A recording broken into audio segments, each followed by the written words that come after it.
But there have always been two tendencies in the liberation movements. Always.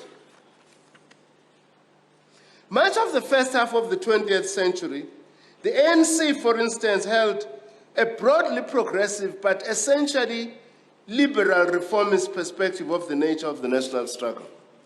Ingako leya ANC yakudala used to send delegations to England and all that to try and argue our case.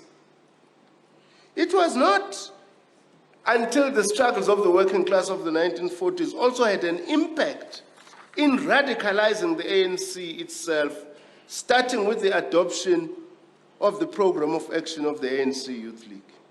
And the ANC increasingly moved towards a more radical approach and also embraced the Freedom Charter, which was actually adopted by the Congress of the People in 1955. We must also remember there have always been in the ANC a tension between more narrowly nationalist and more bourgeois reformist tendencies on the one hand, and more progressive left-leaning tendencies on the other.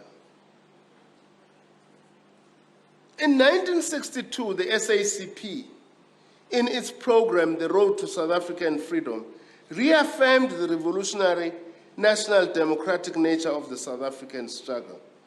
And the SACP in 1962 introduced the important concept of colonialism of a special type to refer to the South African situation. Now here that then things also become more important.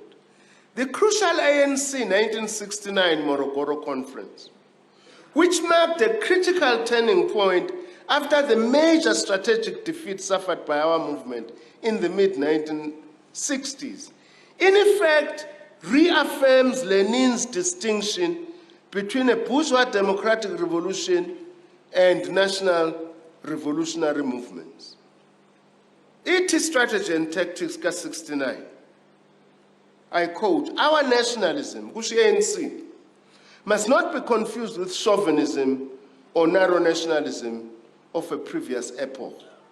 It must not be confused with the classical drive by an elitist group among the oppressed to gain ascendancy so that they can replace the oppressor in the exploitation of the mass," unquote.